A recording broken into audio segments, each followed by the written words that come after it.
이전화에서 비행기를 빌려 탄 50 일행이 이륙하자마자 알 수 없는 이유로 추락해버렸는데요. 알고 보니 벤지의 꼼꼼한 성격 때문에 너무 이것저것 많이 챙겨오는 바람에 결국 적재 중량이 오버되어 이 사단이 나고 만 것이었죠. 심지어 캠핑용품까지 챙겨왔다는데 이쯤 되면 사실 여행하고 싶어서 50을 따라온 게 아닌가 하는 의심이 드네요. 이후 정비에 대한 지식이 빠삭한 펜지가 우주선 수리에 들어갔고 그 와중에 50은 응가가 마렵다며 처리를 위해 풀숲으로 향하는데 이때 순찰 중이던 헌병대 비행기가 50 일행의 앞에 나타납니다. 50 때문에 비상이 걸린 헌병대가 주변을 수색 중이었는데 50 일행도 검문을 피해갈 수 없었던 것이죠. 이후 신분 확인이 완료되고 뾰족머리에 빨간 봉에 꼬마를 제보하면 금화 10개를 준다는 말과 함께 다시 비행기를 타고 떠나는 헌병대였는데 때마침 볼일을 다 본 50이 온몸으로 시원함을 표출하며 돌아오는데요. 개왕씨는 50의 머리를 누르고 다닐 수 없냐며 꼽을 주기 시작했고 50은 머리카락들이 자기 주장이 강해서 불가능하다고 해명합니다. 펜지는 그럼 볼일 보고 손은 씻었냐며 의문을 제기하지만 50은 당연하다는 듯 안 씻었답니다. 50의 상식 밖의 행동에 할 말을 잃은 펜지였는데 물론 50이 더러워 보일 수도 있겠으나 언제 다시 물을 얻을 수 있는지 모르는 상황에서 손 씻는다고 생수 한 통 써버리면 오히려 낭비죠. 50이 현명한 행동을 했다 생각합니다. 이후 몇 시간이 흐른 뒤 비행기 수리가 완료됐고 목적지로 향하면서 잡담을 시작하는데요. 여기서 개왕신에게 궁금한 점을 물어보는 펜지. 개왕신은 하나씩 다 대답해주는데 개왕신의 종족인 그리드인은 이 마계의 소속이고 이들은 수백 년에 한 번씩 그리드 나무에서 태어난다고 합니다. 즉 이들은 움직이는 식물 같은 존재고 50은 그래서 물만 먹고 사는구나 라며 궁금증이 해소되는 모습을 보였죠. 더 나아가 개왕신의 동생 데게스는 왜 같이 마계를 떠나지 않았냐고 묻는 펜지. 개왕신이 말하길 데게스는 자신만의 꿈과 야망이 너무 컸고 결국 의견 조율이 안 돼서 마계에 남았다고 하네요. 마찬가지로 개왕신의 누나인 아리스도 미친 과학자의 면모 때문에 결국 자극적인 일을 할 수 있는 대마계에 남게 됐답니다. 그런 개왕신의 얘기를 듣자 또 눈을 째는 글로리오. 벌써 눈만 5번 넘게 째는 것 같은데 뭔가 조치가 필요해 보이죠. 이후 해가 저물었고 50 일행은 동굴을 찾아내 야영을 시작하는데요. 50은 지네고기인지도 모르고 맛있게 식사했고 배도 부르고 따뜻하기도 하겠다 곧장 잠들어 버립니다. 여기서 펜지는 글로리오의 출신에 대해 물었고 생김새가 분명 산마계인인데 1마계인이라고 우김해도 딱히 의문을 제기하진 않고 그러려니 하는 모습입니다. 하지만 개왕신은 이때다 싶어 질문의 수위를 높이며 그를 압박했으나 글로리오는 밤이 늦었다며 대답을 피해버리죠. 그렇게 모두가 잠이 든 깊은 밤 글로리오가 몰래 밖에 나와 누군가와 내통하고 있었습니다. 누구랑 통화하는지 보니 바로 1화에 나왔던 개왕신의 누나 아리스였는데요. 통화를 마친 그는 다시 잠자리에 돌아왔지만 수상한 기척에 깬 개왕신이 모든 것을 지켜보고 있었죠. 이때 갑자기 동굴 안쪽에서 괴물의 발소리가 들리기 시작합니다. 그 괴물의 정체는 알리스타와 똑같이 생긴 황소는 아니고 미노타우로스였는데요. 그는 50 일행을 아침밥으로 먹겠다며 큰소리치는데 글로리오는 그럼 1대1로 싸워보자며 그를 바깥으로 유인합니다. 그런데 이때 50이 글로리오 혼자서는 힘들지 않겠냐며 그를 자극하는 발언을 했고 결국 황소 포함 모두가 구경하는 자리에서 50과 글로리오의 한판 승부가 시작되는데요. 개왕신은 속으로 잘 됐다고 생각했지만 혹시나 50이 칠까봐 조마조마하는 모습이었죠. 역시나 글로리오는 생각보다 강했습니다. 본인의 마법을 이용한 원거리 공격으로 50을 몰아붙이기 시작했고 이후 마지막 일격을 준비하는 그였는데 그 순간 확실한 서열 정리를 위해 조사 여인으로 변하는 50이었고 그 모습을 본 글로리오는 패배를 직감했으나 그래도 기를 모았으니 쏴보긴 하는데 그걸 단 한 손으로 막는 50이었고 결국 벨살기가 막힌 글로리오가 패배를 선언하고 맙니다. 그리고 옆에서 직관한 미노타우로스는 소고기가 되기 전에 알아서 도망쳐버렸죠.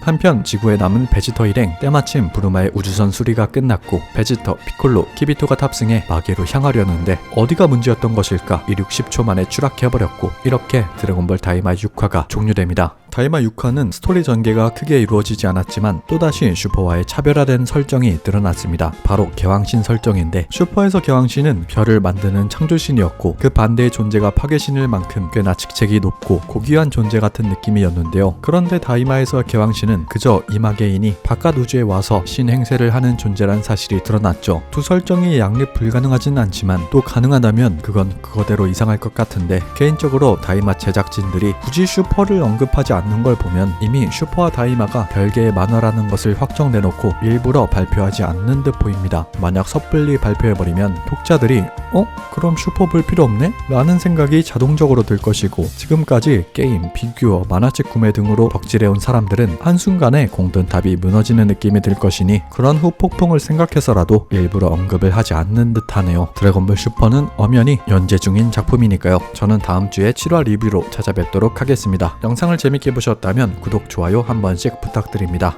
재밌게 보셨다면 구독!